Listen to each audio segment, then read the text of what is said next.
reiterate, we said that we are speaking about risk measures, right? First, we spoke about variance, and we can see that when you want to measure variance, you have to measure it for a person who has a quadratic utility, and those are the two equations.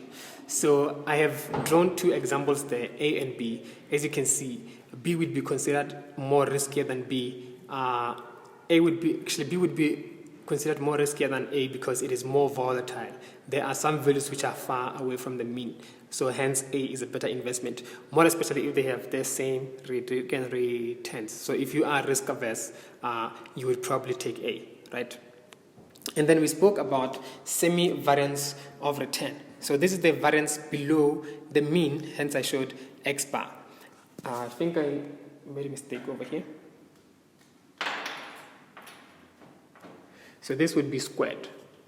So if this thing is squared, so this would be the semi-variance below the mean, right? So we say that variance has a problem because if you have a distribution like this one, let's say that A and B have the same mean, but A, as you can see, has a more bigger tail on the right, meaning that there is a possibility of getting higher return than at B. But A would be considered more riskier because of that. See, this is why we introduce the idea of downside semi-variance, because investors are not deterred by the risk above the mean, right? If there is if there is a higher volatility because there is a possibility of getting 1,000,000% return, that would affect your equation, right? It would make it look like it's more volatile, but that is not a problem for the investor. That's what they want actually. If the hyper tail is bigger, that's fine for them. Actually, it's better for them, for some of them actually.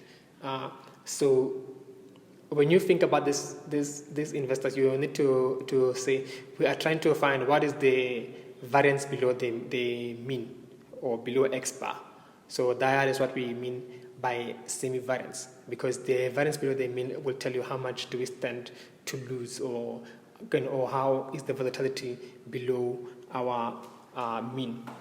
And then we spoke about the last one, which is shortfall probability. So this is the probability below a certain benchmark, because the semi-variance one only talks about below the mean. This one you can measure below a certain benchmark.